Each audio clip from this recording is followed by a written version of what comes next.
After 70 years, he found her at the memorial and asked the question that would change everything. The November wind carried the scent of chrysanthemums and fallen leaves across the National World War II Memorial in Washington, D.C. The afternoon sun hung low in the sky, casting long shadows across the granite plaza where the names of the fallen were carved deep into stone. Tourists moved quietly through the space, their voices hushed by the weight of history surrounding them. Veterans Day had drawn larger crowds earlier in the morning, but now, as the day stretched toward evening, only a handful of visitors remained, each lost in their own communion with the past. Among them stood a woman who had come to remember. Her name was Margaret Sullivan, though nearly everyone who knew her now called her Maggie. She was 89 years old, and she moved with the careful deliberation of someone who understood that balance was a gift not to be taken for granted. Her wool coat, a deep charcoal grey, hung elegantly on her thin frame, and a vintage silver brooch shaped like a small airplane was pinned near her collar. Her white hair was styled neatly, pulled back in a way that revealed a face still beautiful despite the roads time had carved into it. In her gloved hands, she held a single red rose. Maggie stood before the wall of gold stars, each one representing 100 American military deaths. The wall gleamed in the fading light, and she reached out to touch the cold granite, feeling the texture of sacrifice beneath her fingertips. She had made this pilgrimage every year for the past 2 decades, always on Veterans Day, always alone. Her children had offered to accompany her many times, but she had gently refused. This was something she needed to do by herself. The memorial stretched out around her in a magnificent circle, with its fountain at the center and its twin arches representing the Atlantic and Pacific theaters of war. American flags snapped in the wind, their fabric making a sound like distant applause. Somewhere nearby, a military honor guard was conducting a ceremony, the faint notes of taps drifting across the open space. The music made her throat tighten. She closed her eyes and let the memories come. The dance floor at the USO Club in 1943, the big band playing Moonlight Serenade, the way he had looked at her in his fresh army uniform, so young and handsome it had made her heart ache even then. The taste of punch that was too sweet, and the feeling of his hand at the small of her back as they swayed to the music. The promise he had made under the stars outside the club that night, his voice breaking with emotion. "I'll come back to you, Maggie. I swear it. I'll come back, and we'll get married, and we'll have that life we talked about." She had believed him with every fiber of her 18-year-old heart. Maggie opened her eyes and stared at the wall of stars, her vision blurring with tears that she refused to let fall. She had learned decades ago that crying changed nothing. The past was fixed, immovable as this granite, and all the tears in the world could not rewrite what had been written. She reached into her purse and pulled out a small photograph, its edges worn soft from years of handling. The black and white image showed a young man in an army uniform, his cap tilted at a jaunty angle, his smile confident and full of life. Private First Class James Edward Cooper, age 21. She had carried this photograph for 70 years, first in hope, then in grief, and finally in remembrance of what might have been. "I still miss you," she whispered to the image. "I never stopped missing you." The wind picked up and Maggie pulled her coat tighter around herself. She should leave soon, before the cold settled too deeply into her bones. Her daughter would be picking her up at the designated spot near the information center in 30 minutes. But she could not bring herself to move just yet. There was a ritual to this visit that she had perfected over the years. She would stand here for exactly 10 minutes in silence, then she would place the rose at the base of the wall, then she would say a prayer for all the boys who never came home. And finally, she would allow herself to remember one specific moment from their brief time together, turning it over in her mind like a precious stone, examining it from every angle before carefully putting it away again until next year. This year, She chose to remember the last time she had seen him. The train station in Philadelphia had been chaos that morning in March 1944. Soldiers everywhere, their voices loud with false bravado, their faces betraying the fear they were trying to hide. Families crowded onto the platform, mothers crying, fathers shaking their sons' hands with fierce pride, sweethearts clinging to their men as if physical touch alone could keep them safe. The steam from the locomotive had filled the air, making everything seem dreamlike and unreal. She had worn her best dress, navy blue with white polka dots, and she had put on lipstick even though her hands were shaking so badly she had to wipe it off and reapply it 3 times. When Jamie had finally appeared through the crowd, his duffel bag over his shoulder and his uniform pressed so crisp it looked like it could stand up on its own, she had run to him without caring who saw. They had kissed on that platform for what felt like both an eternity and no time at all. She could still remember the scratch of his wool uniform against her cheek, the smell of his aftershave mixed with cigarette smoke and fear, the way his hands had trembled when he cupped her face. They had stood with their foreheads pressed together, breathing each other's air, trying to memorize every detail, because they both knew, even if they would not say it aloud, that this might be the last time. "Write me every day," she had said, her voice breaking. "Promise me you'll write." "Every single day," he had promised. "And you write me too, Maggie mine. Your letters will keep me alive over there." The conductor had called for boarding, and the moment had shattered like glass. One more kiss, one more desperate embrace. And then he was gone, swept up into the river of soldiers flowing toward the train, and she was left standing on the platform with mascara running down her face and her heart feeling like it had been ripped from her chest. That was April 12th, 1944. By August, the letters had stopped coming. By December, the telegram had arrived, missing in action. By the following April, when victory in Europe was declared and the boys started coming home, Jamie Cooper was not among them. Maggie blinked hard and forced herself back to the present. The Memorial Plaza was nearly empty now, the last tourists drifting toward the exits. The sun had dropped lower, painting the sky in shades of orange and gold. She needed to place her rose and finish her prayer so she could meet her daughter on time. She bent slowly, her knees protesting, and laid the red rose at the base of the wall.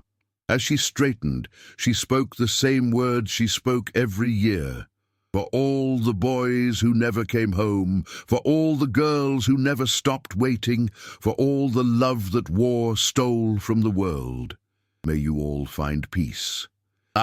It was a prayer that encompassed both the dead and the living, because Maggie had learned long ago that those left behind were casualties of war too, just as surely as the names carved in stone.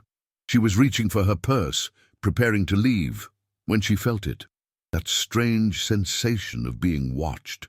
The hair on the back of her neck prickled, and she turned slightly, scanning the plaza.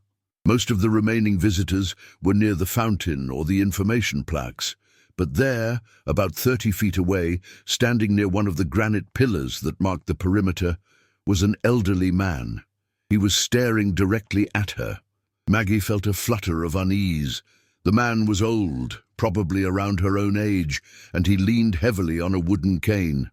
He wore a navy blue windbreaker with military insignia she could not quite make out from this distance, and a baseball cap that bore the words, "Woo Veteran."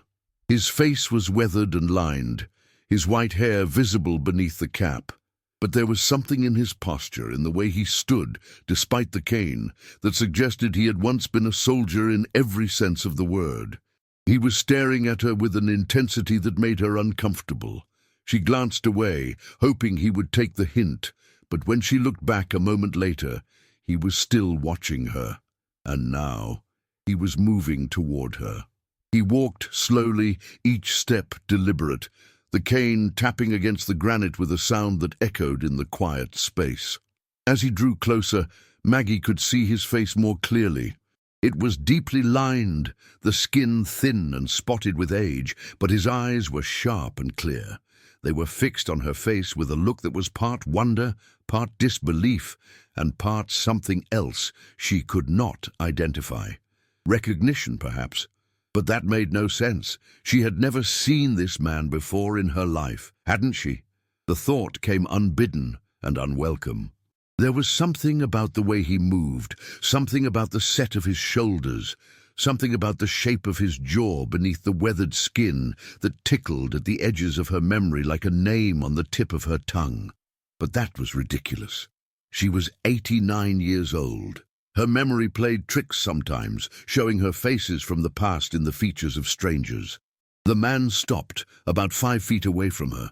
Up close, she could see that his hands were shaking slightly where they gripped the cane. He was breathing hard, as if the walk across the plaza had cost him more than it should. For a long moment, he just looked at her, his eyes moving over her face with an expression of such naked emotion that Maggie felt her own throat tighten. "I'm sorry," she said, her voice polite but firm. "Do I know you?" The man's mouth opened, then closed. He seemed to be struggling with something, some internal battle that played out across his features. When he finally spoke, his voice was rough, scraped raw by time and emotion, and something that might have been unshed tears. "Maggie!" The name on his lips sent a shock through her system like touching a live wire. No one called her Maggie anymore, not in that way, not in that tone, not with that particular inflection that made it sound like both a question and a prayer. Only one person had ever said her name exactly like that, but that person was dead. Had been dead for 70 years. Was a name carved somewhere in a cemetery, or remembered on a wall like this one, or lost entirely to the chaos of war. "I'm sorry," she said again, more forcefully this time, taking a small step back. "I think you have me confused with someone else." The man shook his head slowly. There were tears in his eyes now, running freely down his weathered cheeks, and he made no move to wipe them away. He looked at her as if she were a ghost, as if she were something he had conjured from hope and desperation, as if he could not quite believe she was real. "It's me," he said, and his voice broke on the words. "Maggie, it's me." And then he said something that made the world tilt sideways beneath her feet. "Do you still recognize me?" The question hung in the air between them, impossible and terrible, and full of implications that Margaret Sullivan's mind refused to process. She stared at this old man, this stranger, and tried to reconcile what her ears were hearing with what her heart was beginning to whisper. It couldn't be. It was impossible. Jamie Cooper was dead, had been declared dead. She had mourned him. She had married someone else. She had lived an entire lifetime without him, but there was something in those eyes, something in the way he stood, something in the tremor of his voice when he said her name. "Who are you?" she whispered, though some deep part of her already knew the answer and was terrified of it. The old man lifted one shaking hand and took off his veteran's cap. His white hair was thin on top, and the evening sun caught the old scars that ran across his scalp, visible reminders of violence survived. He held the cap against his chest like a shield, or perhaps like an offering, and when he spoke again, his voice was barely audible above the sound of the wind and the distant flags. "It's Jamie, Maggie. I came home." The rose fell from Margaret Sullivan's hand. Time itself seemed to stop, and somewhere in the distance, the last notes of taps faded into silence. But the question that would haunt her through the long night ahead was not how he had survived. It was why, after 70 years, he had never come to find her before. The world reduced itself to a single point of focus, the face of the man standing before her. Margaret Sullivan's vision narrowed, darkened at the edges, and for a moment she thought she might faint. Her hand reached out instinctively, grasping for something solid, and found the cold granite of the memorial wall. The stone anchored her, kept her upright when everything inside her wanted to collapse. "No," she heard herself say. The word came out as barely a breath. "No, that's not possible." But even as she spoke, her eyes were betraying her, searching his face with a desperate hunger she had not felt in decades. The lines, the scars, the white hair, and the weathered skin. All of it was wrong. Jamie had been young, smooth-faced, with dark hair that fell across his forehead and a smile that could light up a room. This man was ancient, marked by time and suffering in ways that made her heart ache just to look at him. But the eyes, dear God, the eyes. They were the same shade of blue-grey she had dreamed about for 70 years. The same eyes that had looked at her across a dance floor in 1943 and made her feel like the only girl in the world.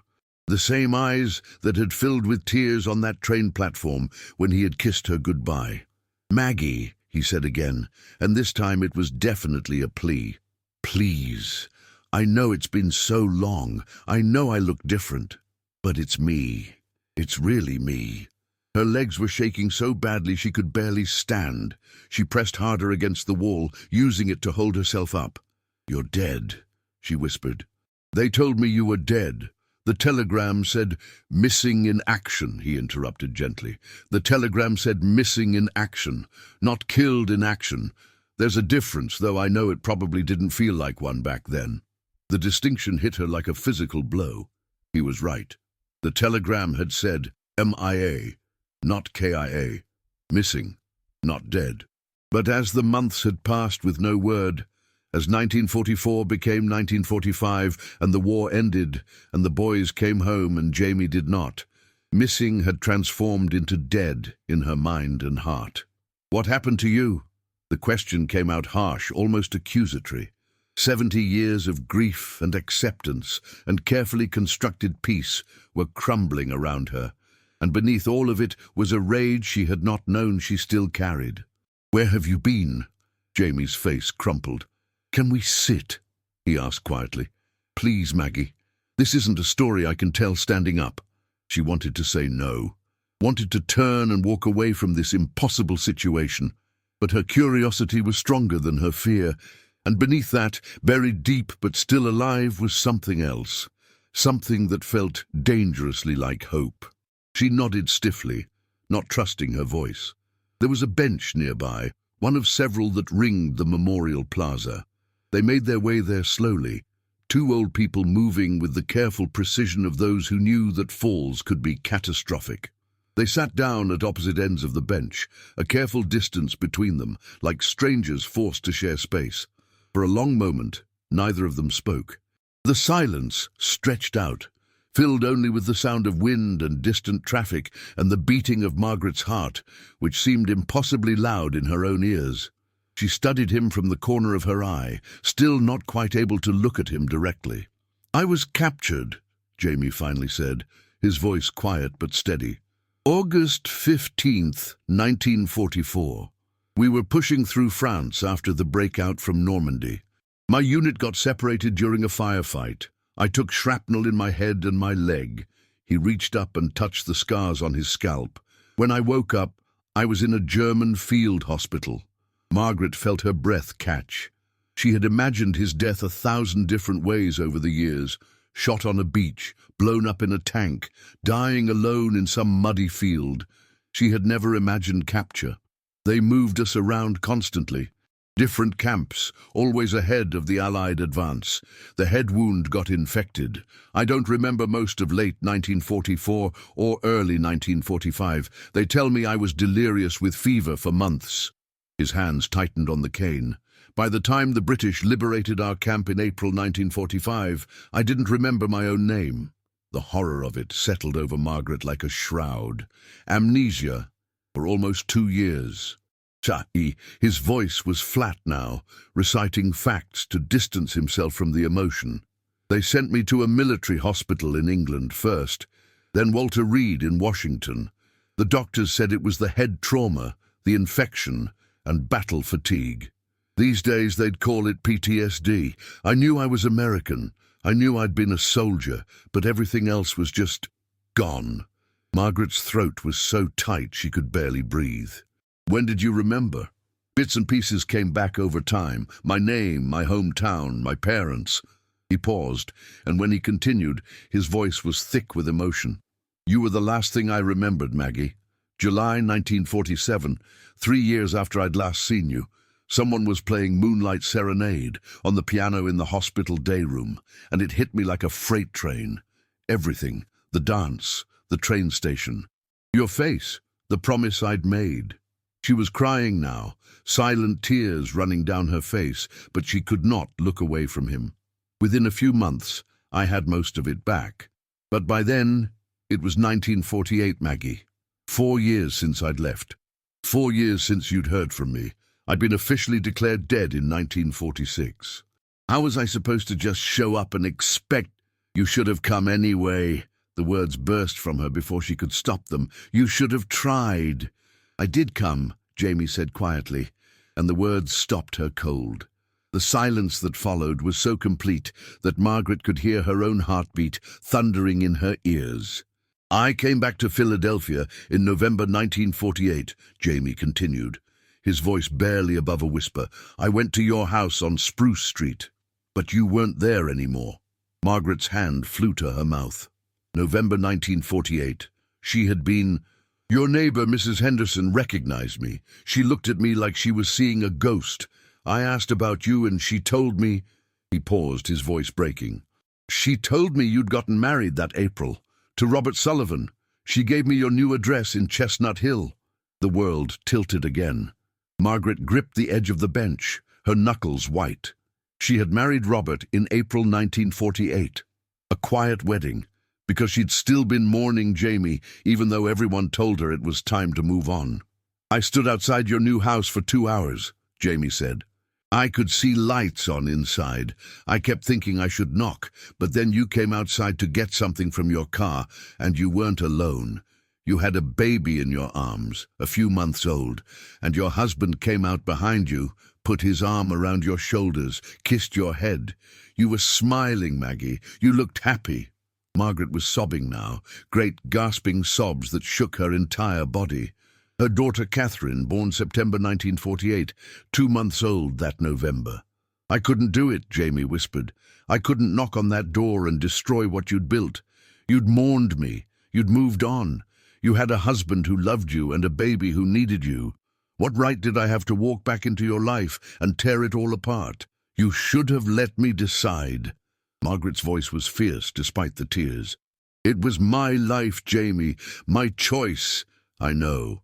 His voice was broken. I've thought about that every day for 70 years. But Maggie, he finally turned to look at her directly. You looked happy. After everything you'd been through, you looked happy. I loved you enough to let you keep that happiness. The words hung between them, heavy with decades of longing and sacrifice. Margaret stared at him, at this man who was and was not the boy she had loved, and felt her entire understanding of her life shifting. I waited for you, she whispered. I waited for years, even after the telegram. I kept thinking you'd walk through the door one day. I'm so sorry. I only married Robert because everyone thought I was wasting my life, mourning someone who was never coming back. Because I was so tired of hoping and hurting, her voice rose. And you were alive. You came back and you didn't even knock. Would you have left him? Jamie asked quietly. If I had knocked, if I had told you everything, would you have left your husband and your baby and come with me? The question stopped her cold. She opened her mouth to answer, to say yes immediately, but the word wouldn't come. Because she didn't know. God help her, she didn't know what she would have done. She had loved Robert, maybe not with the desperate passion of her youth, but with a steady warmth that had sustained 47 years of marriage. She had loved her children fiercely. I don't know, she finally admitted. Jamie nodded slowly. I couldn't risk it. Couldn't risk destroying your life for my own selfishness. So I left. Went back to Pittsburgh, tried to build some kind of life. Did you marry, have children? The pain that crossed his face gave her the answer. No. I tried once, in the mid-50s. A nice widow with a son. We dated for 2 years. But every time I looked at her, I saw your face. It wasn't fair to her. He shook his head. After that, I didn't try anymore. Became a teacher. Had my students. Had friends. It was enough. It had to be enough. Oh, Jamie, what about you? He asked. Were you happy? Really happy? She thought about Robert, dead 15 years now. About her 3 children, 7 grandchildren, 2 great-grandchildren. About the life she'd built. I was content, she said carefully. Robert was a good man. I grew to love him. We raised 3 beautiful children. He made me laugh. He never questioned why I kept your photograph in a drawer, or why I got quiet on certain songs. He gave me a good life. But, Jamie prompted gently, but I never forgot you. I never stopped wondering. There was always a part of me that belonged to that girl on the train platform, and I could never get it back. They sat in silence, 2 old people surrounded by the gathering dusk. The memorial lights had come on, and the plaza had emptied almost completely. "Why didn't you try to find me later?" she finally asked. "After Robert died." Jamie was quiet for a long moment. "I did try, 5 years ago. I'd just been diagnosed with cancer. They caught it early, and I thought, if I'm going to die, I need to know. Need to know if you're still alive, if you ever thought about me." He paused. "I hired a private investigator, found out you were widowed, that you still came here every Veterans Day. I came 3 years ago, hoping to see you, but you were with your daughter and grandchildren, and you all looked so happy. What right did I have to intrude? So, you've been watching me?" "The last 3 years, yes, always from a distance, just wanted to see you one more time. But today you came alone. And I thought, maybe this is my chance, maybe I owe you the truth." Margaret turned to look at him fully, really look at him.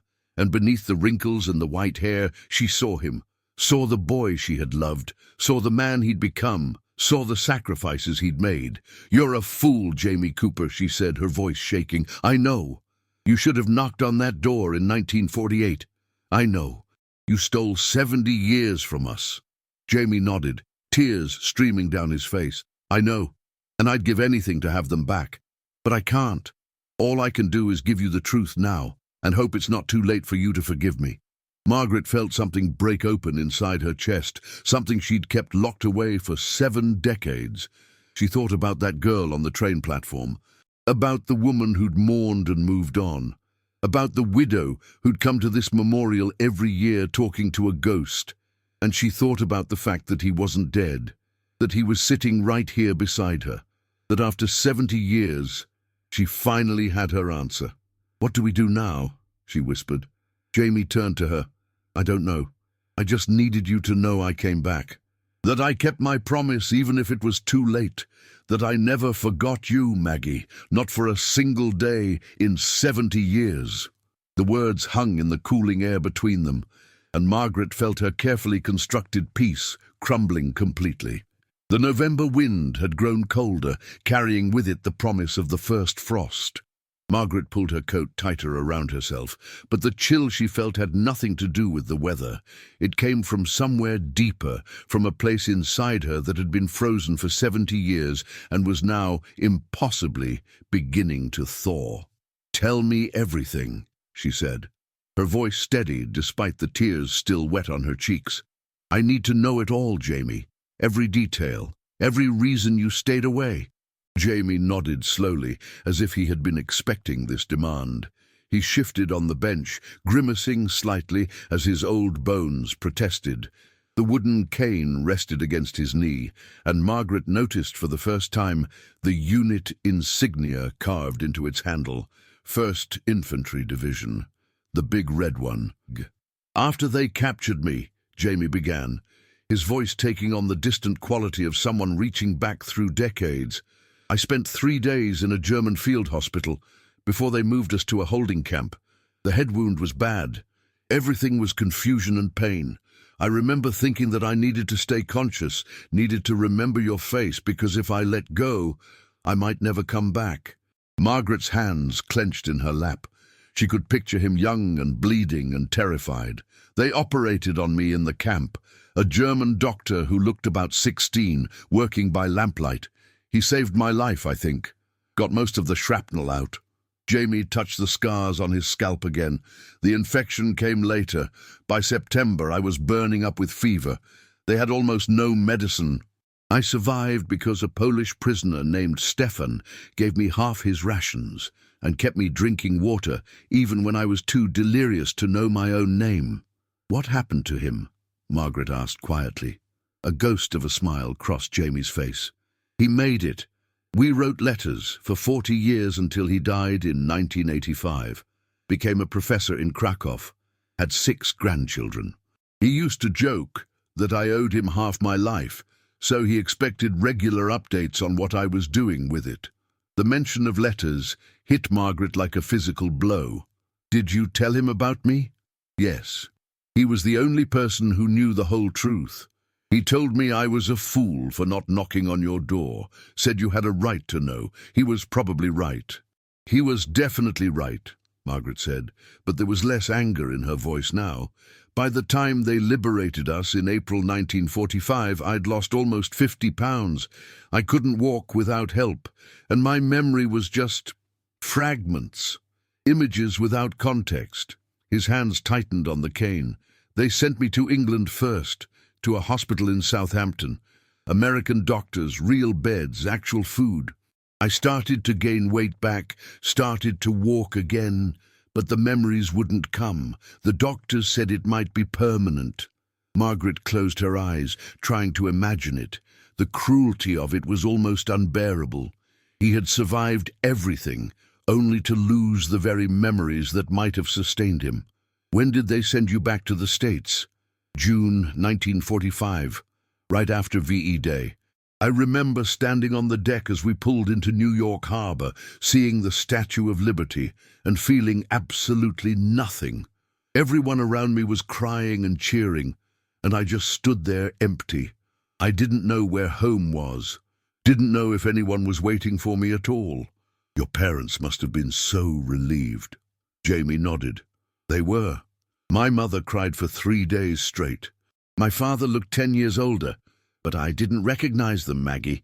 When they came to Walter Reed to see me, I looked at these 2 strangers and felt nothing.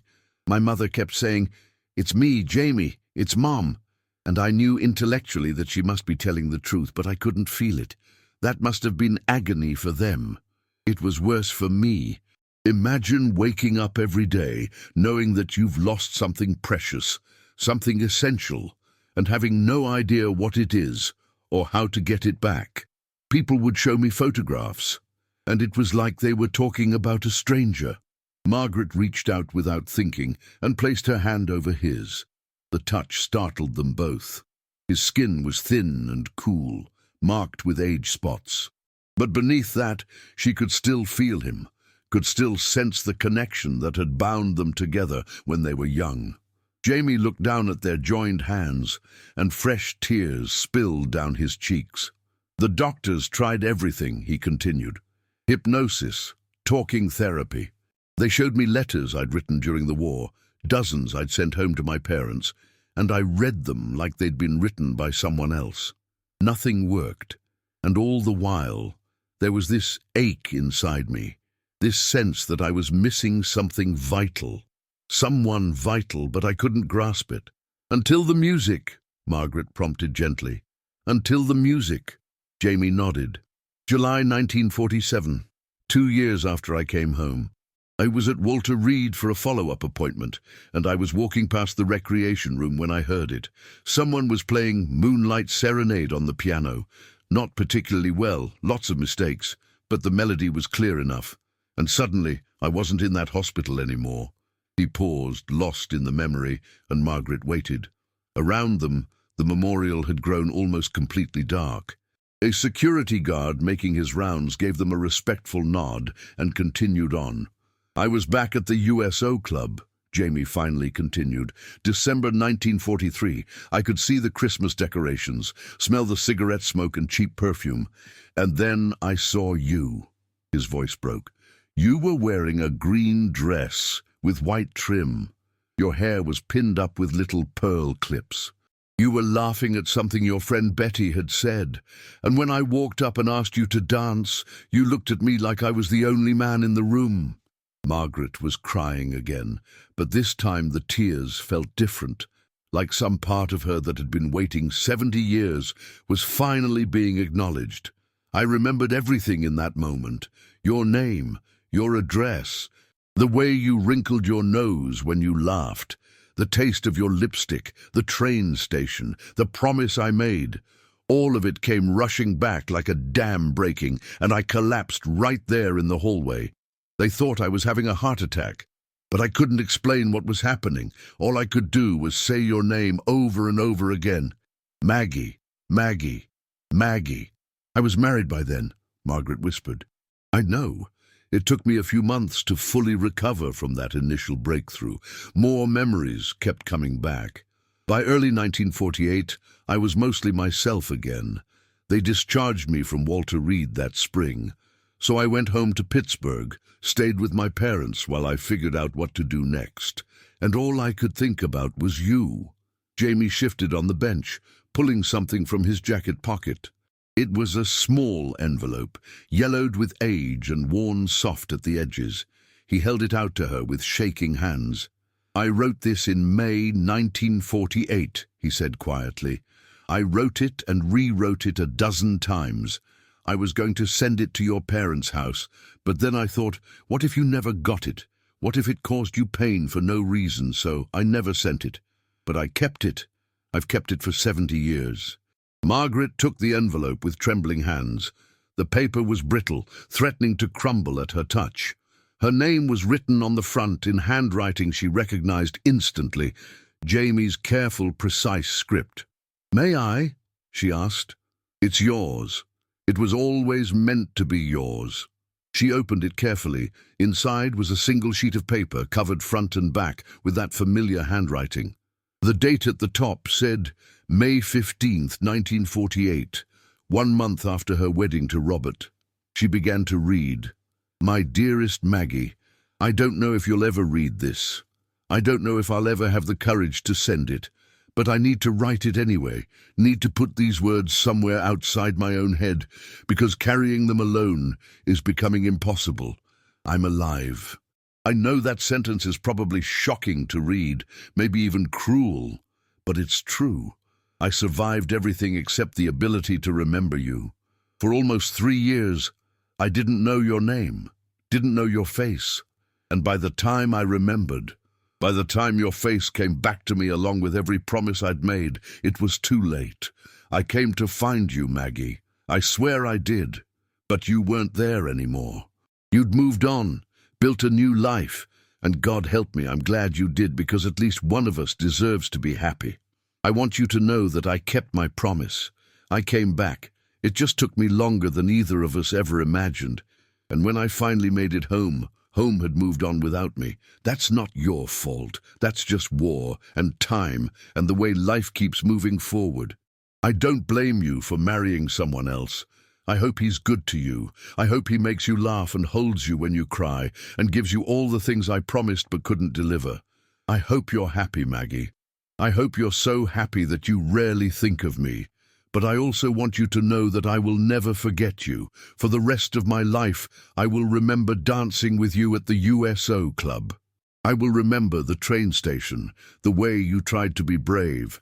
I will remember the promises we made, and I will honor them in the only way I can now, by letting you go.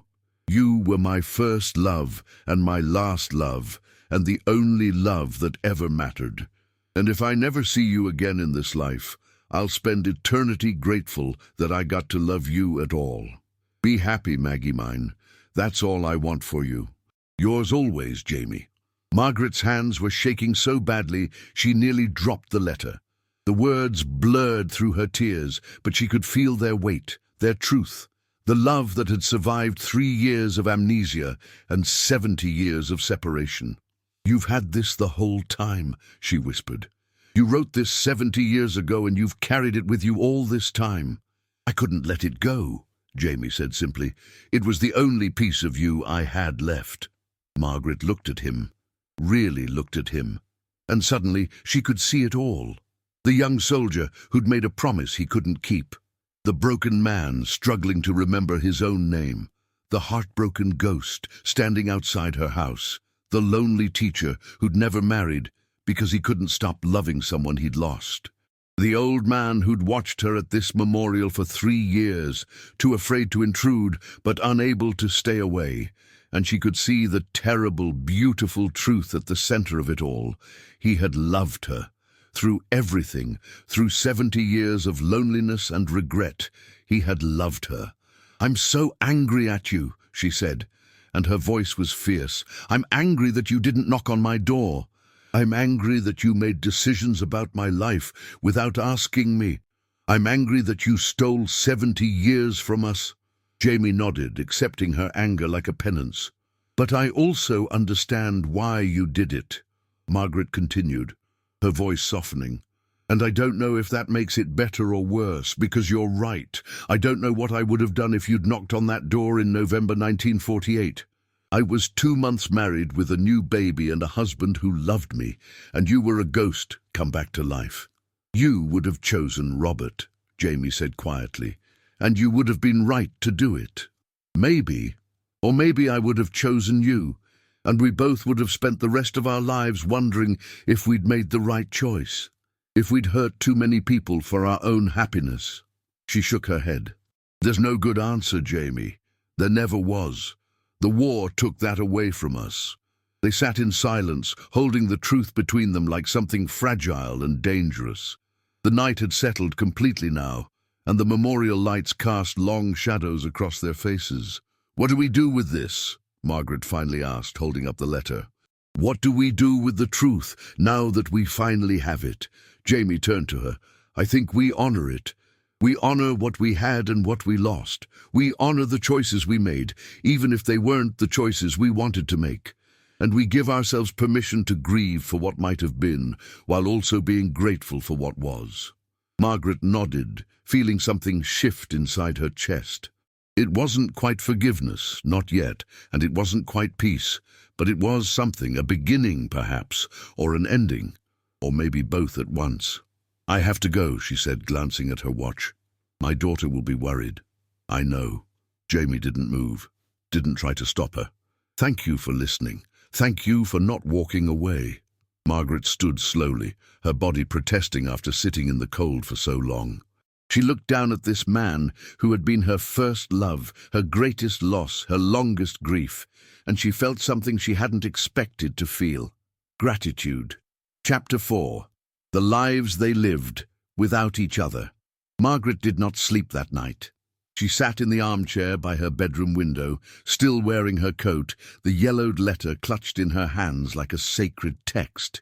Through the glass, she could see her reflection ghosted against the darkness. An old woman with white hair and tired eyes, someone who had lived 89 years and thought she knew all the important truths about her own life. She had been wrong. Her daughter Catherine had picked her up from the memorial at the designated time, chattering about her day, about Margaret's grandchildren, about the upcoming Thanksgiving plans. Margaret had nodded and smiled in all the right places, but inside she was somewhere else entirely. She was standing on a train platform in 1944. She was dancing at a USO club. She was opening a telegram with shaking hands. She was nursing a baby while a ghost stood outside her house in the November darkness, watching. Catherine had noticed something was off. "Mom, are you okay? You seem distracted." "Just tired, sweetheart," Margaret had said, which was not entirely a lie. She was tired. Tired in a way that had nothing to do with her 89-year-old body and everything to do with her suddenly unmoored soul. Now at 3 a.m, she read Jamie's letter for the 10th time. Each reading revealed new layers of meaning, new depths of sacrifice and love. He had come back, he had kept his promise, and he had walked away because he loved her enough to let her be happy, even if that happiness did not include him. The question that tormented her was simple and impossible. Would she have done the same, if the situations had been reversed? If she had been the one to come back and find him married with a child, would she have had the strength to walk away? Or would she have knocked on that door, consequences be damned, and demanded the life she'd been promised? She suspected she knew the answer, and it shamed her.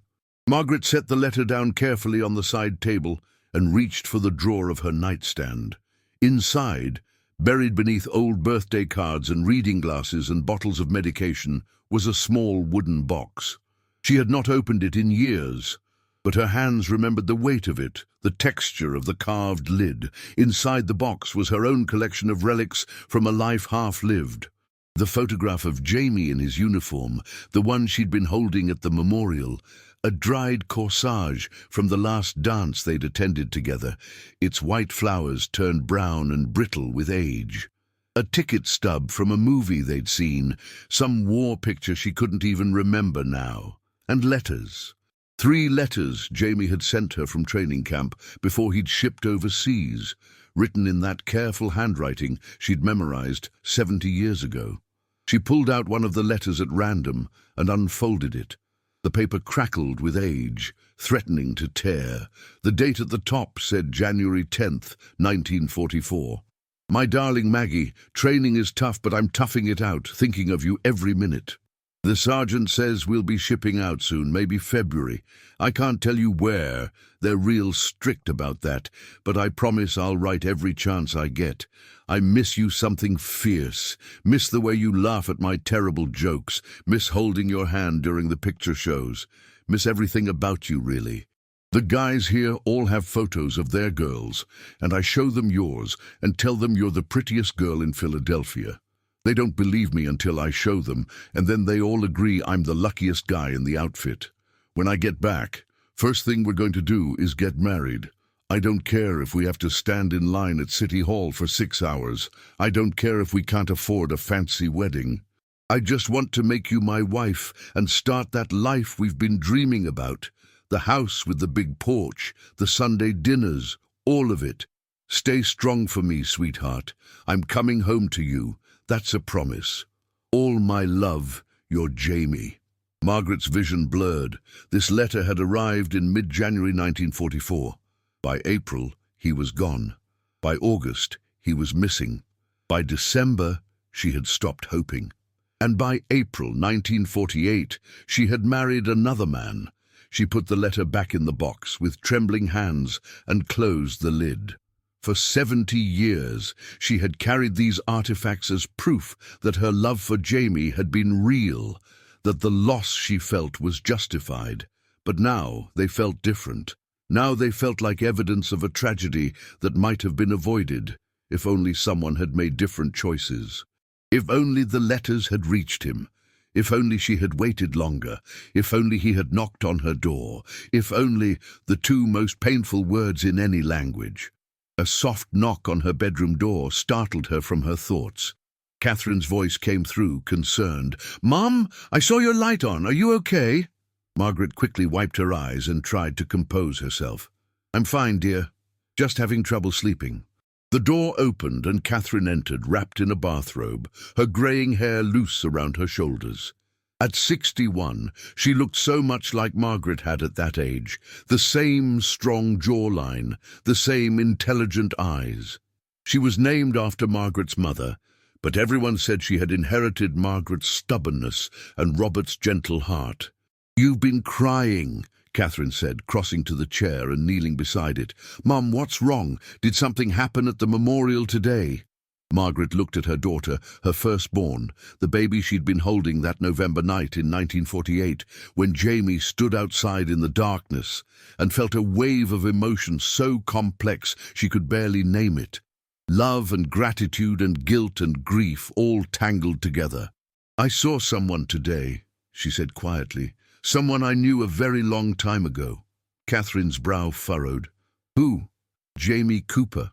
The name felt strange on her tongue after all these years. She had not spoken it aloud to anyone in decades. Catherine's eyes widened. "The soldier? The one from before Dad? The one in the photograph?" Margaret nodded. She had told her children about Jamie when they were old enough to ask about the photograph she kept hidden, though she had never gone into great detail. Just that she had loved someone before their father, that he had died in the war, that she had mourned him. Simple truths that protected everyone from the complicated reality. Except now the reality had become even more complicated. "Mom, that's impossible. He died in World War II. You said..." "He didn't die."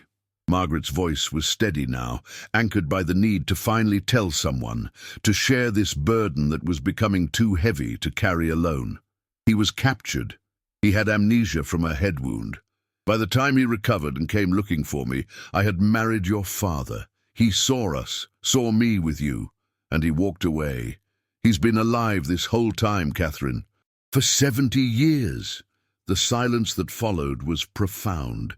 Catherine stared at her mother, mouth open, clearly trying to process information that made no sense in the ordered world she understood. "He's alive," Catherine finally said, her voice barely a whisper. "And he just told you this? Today? He approached me at the memorial, asked if I recognized him." Margaret's hands twisted in her lap. "And God help me, I did. Even after 70 years, even with all the changes time had made, I knew him." Catherine sat back on her heels, looking stunned. What did he want? To tell me the truth? To explain what happened to... Margaret paused, searching for the right words. To let me know that he kept his promise, that he came back, that he never forgot me. "And how do you feel about that?" It was such a simple question, asked with such genuine concern. And yet Margaret had no simple answer. How did she feel? Angry, grateful, devastated, relieved, betrayed, understood, all of it at once, swirling inside her like a storm she could not control. "I don't know," she admitted. "I loved your father, Catherine, you know that. He was a good man, and we had a good marriage. We built a beautiful life together, and I don't regret that.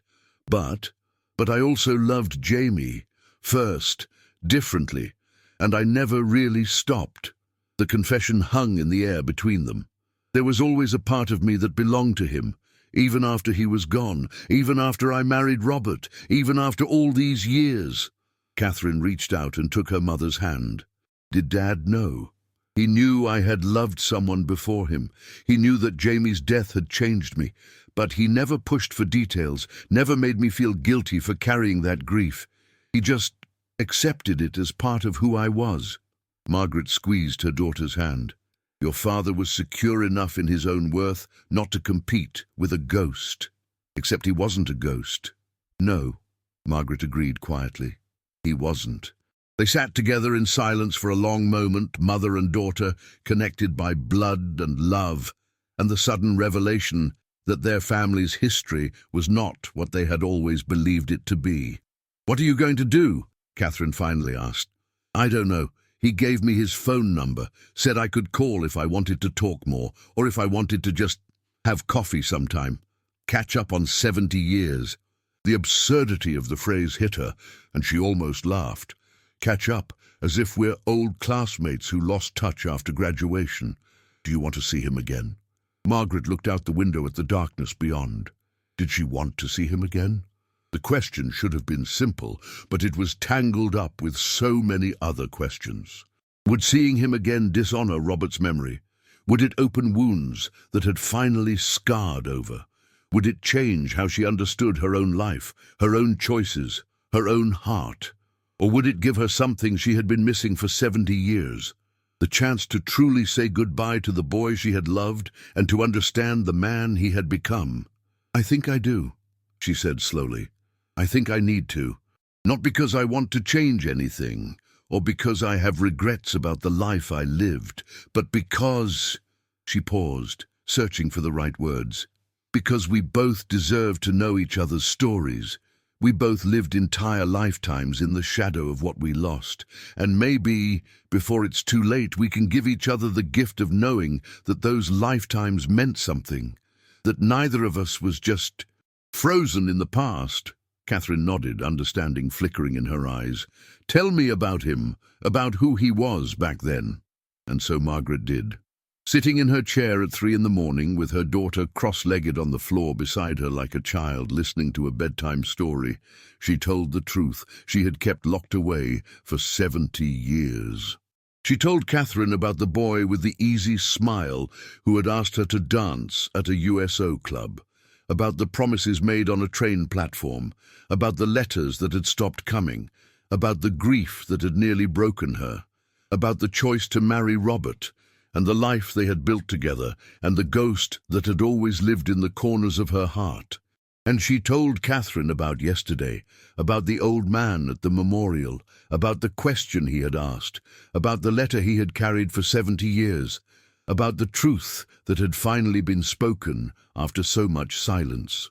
By the time she finished, the first light of dawn was creeping through the window. Catherine's eyes were wet with tears, and Margaret felt emptied out, wrung dry by the telling. "Mum," Catherine said quietly, "I think you should see him again, not for his sake, but for yours. You've carried this for 70 years. You deserve to put it down." Margaret looked at her daughter, born from a marriage that might never have happened if Jamie had knocked on the door that night, and felt a surge of love so fierce it was almost painful. Catherine existed because Margaret had chosen to move forward instead of waiting forever. Her other children, Michael and Elizabeth, existed for the same reason. Her grandchildren, her great-grandchildren, an entire family tree that had grown from the ashes of her first love. If Jamie had knocked on that door, none of them would exist. The thought was dizzying in its implications. How could she regret a choice that had given her the people she loved most in the world? And yet, how could she not mourn what had been lost? "Thank you," she said to Catherine, "for listening, for understanding. That's what daughters are for." Catherine stood, her knees cracking with the movement. "Try to get some sleep, Mom, and when you're ready, call him. Find out what his life was like. Tell him about yours. Maybe you'll both finally get the closure you need." After Catherine left, Margaret sat alone in the growing dawn light. The letter from 1948 lay on the table beside her, alongside her own box of memories. 2 lives, lived separately, carried forward by 2 people who had never really let go of each other. She thought about Jamie, alone in whatever apartment or house he called home, probably unable to sleep just like her. Was he reading old letters too? Looking at old photographs, wondering if he had made the right choice in approaching her yesterday? She thought about Robert, gone 15 years now, buried in a cemetery 20 minutes from here. He had never asked her to forget Jamie. He had simply loved her as she was, grief and all, and built a life with her that had been good and true and real. And she thought about herself, 89 years old, near the end of her own story, suddenly given the chance to revisit its first chapter and understand how differently it might have unfolded. Margaret reached for her phone, scrolling through her contacts until she found the number Catherine had programmed in for her yesterday, after she had finally told her daughter the whole story during the drive home. She had Jamie's number now. She could call him whenever she was ready, but not yet, not quite yet. First, she needed to visit Robert's grave. She needed to sit beside him and tell him about yesterday, about Jamie, about the truth that had finally been revealed. She needed to ask his forgiveness for the part of her heart that had never fully belonged to him, and to thank him for loving her anyway. She needed to say goodbye to him properly before she could say hello to Jamie again, because that was what she was going to do, she realized. She was going to see Jamie again. She was going to hear his story and tell him hers. She was going to let him know about Robert, about her children, about the life she had built from the ruins of their interrupted love. And then, maybe, they could both finally be free. 3 days later, Margaret stood in front of a small cafe in Georgetown, her hand trembling as she reached for the door.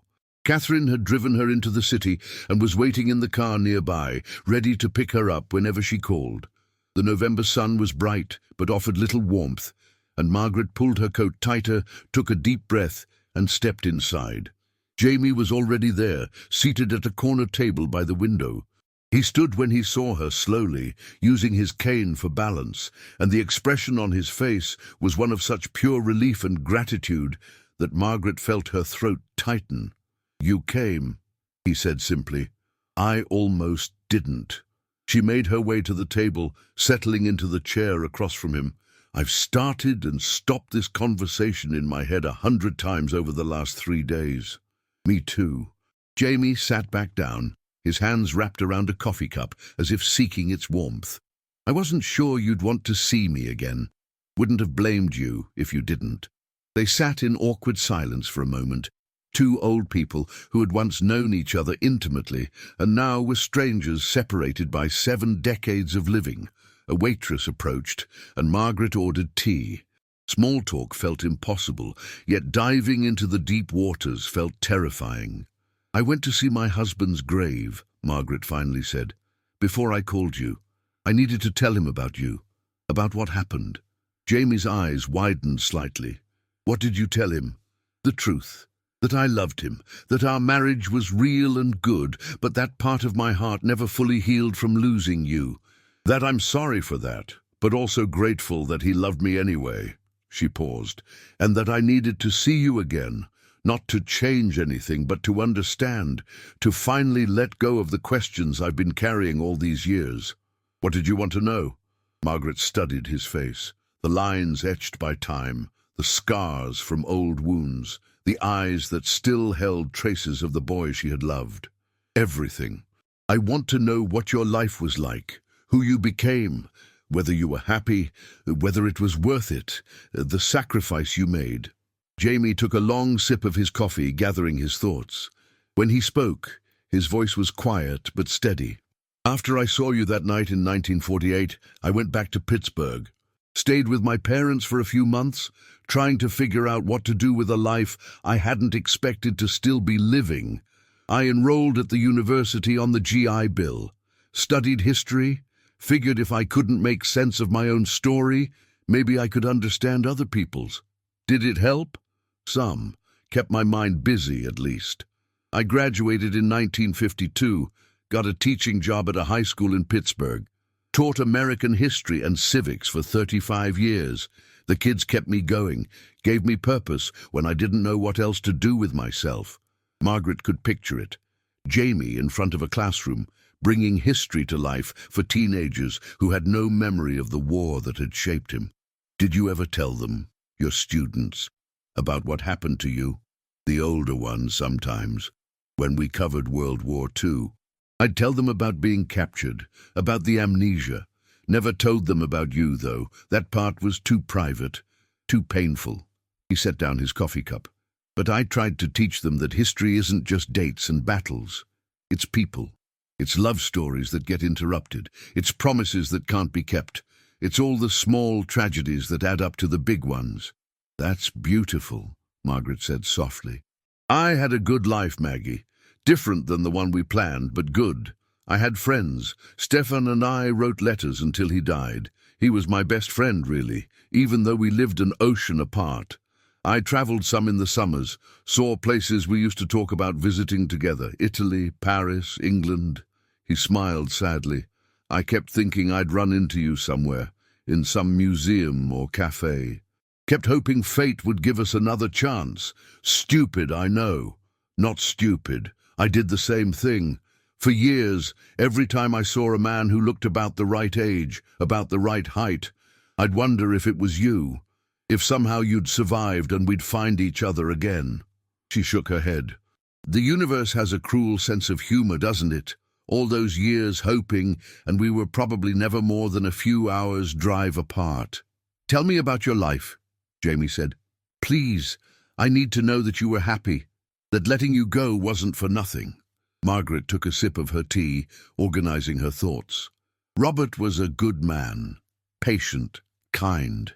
He was a friend of my brother's. They'd served together in Italy.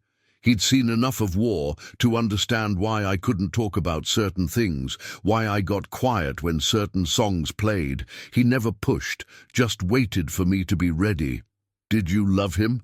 The question hung in the air between them, heavy with implications. Margaret chose her words carefully. "Yes. Not the same way I loved you, not with that desperate, all-consuming passion we had when we were young. But I loved him steadily, deeply. He was my partner, the father of my children, my companion through 47 years of marriage." She paused. "He made me laugh. He held me when I cried. He fixed things around the house and complained about my cooking and played with our grandchildren on the floor, even when his back hurt. He was real, Jamie." And real was what I needed when fairy tales had failed me. Jamie nodded, and she saw something like relief in his eyes. I'm glad. I'm so glad you had that. We had 3 children, Catherine, Michael and Elizabeth. 7 grandchildren. 2 great-grandchildren so far, with another on the way. Margaret pulled out her phone, scrolling through photos to show him. This is my family. The life that grew from the ashes of what we lost. Jamie studied each photo carefully, his expression tender. When he looked up, his eyes were wet. They're beautiful.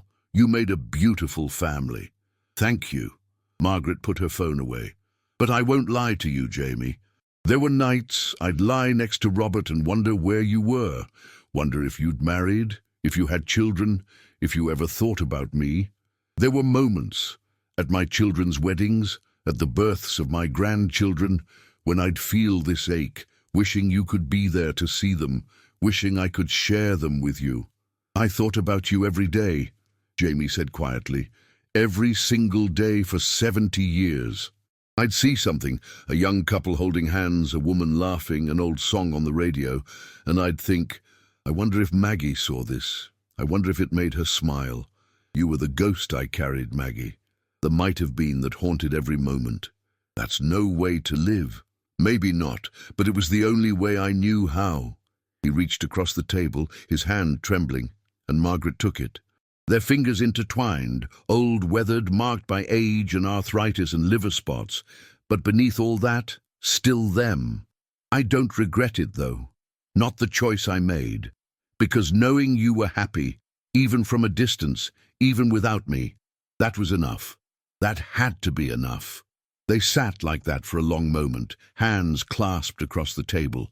7 decades of separation, finally bridged by touch.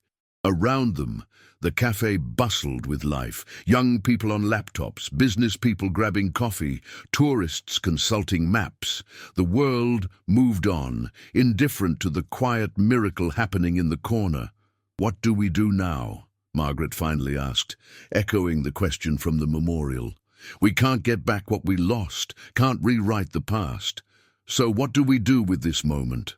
Jamie squeezed her hand gently. We do what we should have done 70 years ago. We talk, we share our stories, we let each other know that we mattered, that we weren't forgotten, that the love we had was real and true, even if it couldn't last. And then we let each other go. Not with bitterness or regret, but with gratitude. Gratitude that we got to love each other at all, even briefly. Gratitude that we both survived the war and built lives that meant something. Gratitude that we got this moment, right now, to say the things we should have said 70 years ago. Margaret felt tears sliding down her cheeks, but she made no move to wipe them away. I'm grateful I knew you, Jamie Cooper. I'm grateful you kept your promise, even though it broke both our hearts. I'm grateful you loved me enough to let me go. And I'm grateful that before one of us dies, we got to have this conversation. I'm grateful for all of that too. And I'm grateful that you married Robert, that you had your children, that you built a life worth living. Because you deserved that, Maggie. You deserved happiness, even if I couldn't be the one to give it to you. They talked for 3 more hours. Margaret told him about her children's personalities, about the grandchild who looked just like her, about the great-grandson named Robert after his great-grandfather. She told him about the garden she kept, about the book club she'd belonged to for 30 years, about the trip to Ireland she and Robert had taken for their 40th anniversary. Jamie told her about his favorite students, about the history conferences he'd attended, about the book he'd written on World War II POW experiences. He told her about the small apartment where he'd lived for 40 years, about the cat he'd adopted from a shelter, about the Tuesday night poker game with other veterans that had sustained him through lonely decades. They shared photographs and stories and laughter and tears. They talked about their parents, long dead now, and their siblings, some gone and some still living. They filled in the gaps of 70 years, creating a bridge across the chasm that war and circumstance had carved between them, and slowly, gradually, something shifted. The desperate grief that had defined their reunion at the memorial transformed into something gentler: acceptance, understanding, peace. "I should go," Margaret finally said, glancing at her watch. "Catherine's been waiting in the car for hours." "Bring her in," Jamie said immediately. "Please, I'd like to meet her, meet the baby I saw through your window 70 years ago." Margaret called Catherine, who came in looking curious and protective. Jamie stood to greet her, and Margaret watched as her daughter studied this old man who represented a chapter of her mother's life she'd never fully understood. "Thank you," Jamie said to Catherine, his voice thick with emotion, "for taking care of her all these years, for being the family I couldn't give her." Catherine's expression softened. "She took care of us, actually, but you're welcome." She glanced at her mother. "Ready, Mom?" Margaret stood, gathering her coat and purse. Jamie walked them to the door, moving slowly with his cane. On the sidewalk, in the pale November sunlight, they faced each other one last time. "Will I see you again?" Jamie asked. Margaret thought about it. About whether more meetings would heal or hurt, whether they needed to keep opening this wound, or if once had been enough. Yes, she decided. Not all the time, not often, but sometimes. Maybe at the memorial next Veterans Day. We can honor the fallen together, honor what we lost, honor what we found.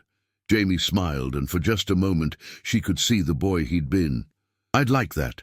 And Margaret reached up. She had to rise on her toes slightly and kissed his cheek. His skin was thin and cool, and she could feel the tears on it. "Thank you for coming back, Jamie. Thank you for keeping your promise, even if it took 70 years. "Thank you for remembering me," he whispered. "Thank you for not hating me. I could never hate you. I loved you then. I love you now. Just differently." They stood for a moment longer. Two old soldiers who'd survived a war that had tried its best to kill them. Not with bullets or bombs, but with separation and silence and the slow erosion of hope. And then Margaret turned and walked to her daughter's car, her heart both heavier and lighter than it had been in 70 years. As Catherine drove them back to Maryland, Margaret watched the city pass by outside the window. Somewhere behind them, Jamie was walking back to his car or his apartment or wherever home was for him now. Tomorrow they would both wake up and continue their lives, lives that had been running on parallel tracks for 7 decades, close enough to feel the pull but never touching. Except now, they had touched. Now they had the truth. Now they had closure. "Mom?" Catherine's voice broke into her thoughts. "Are you okay?" Margaret turned to her daughter and smiled. A real smile, sad but genuine. "I am. For the first time in 70 years. I think I really am." That night, Margaret sat down at her desk and wrote a letter. Not to Jamie. They had said what needed to be said, but to her children and grandchildren to be opened after her death. In it, she told the full story. The love affair that war had interrupted, the grief that had nearly broken her, the choice to move forward with Robert, the life she'd built from the ruins, and the gift of truth that had finally been given, late but not too late. She ended with these words: "Love is not always about happy endings. Sometimes it's about surviving impossible circumstances and building something beautiful from the wreckage. Sometimes it's about letting go because holding on would hurt more. Sometimes it's about carrying someone in your heart for 70 years and calling that enough. I loved 2 men in my life. I loved them differently, but I loved them both truly. One gave me a dream that sustained me through darkness. The other gave me a life that made the darkness bearable. I am grateful for both. If this story teaches you anything, let it be this. Tell the people you love that you love them. Don't wait. Don't assume there will be more time. War is not the only thing that separates us. Time does that all on its own. So speak while you can. Love while you can. And when loss comes, as it inevitably will, let it make you grateful for what you had rather than bitter about what you lost. I had 70 years of wondering and 3 hours of truth. And somehow, impossibly, the truth was enough." Margaret sealed the letter and placed it in her important documents folder. Then she lay down in her bed, closed her eyes, and for the first time in 70 years she dreamed of Jamie without grief. In the dream, they were young again, dancing at the USO club, and this time, when the music ended, they didn't have to say goodbye. They just kept dancing around and around, while the world spun on without them, and the war became a distant memory, and love, simple, pure, uncomplicated love, was all that mattered.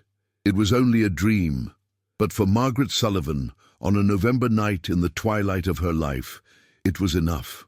If this story touched your heart, think of someone from your past you never got to say goodbye to, someone you've wondered about for years. Life is shorter than we think, and time steals more than we realize.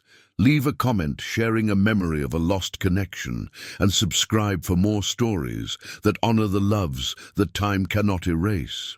Because some promises, even when broken, echo through eternity.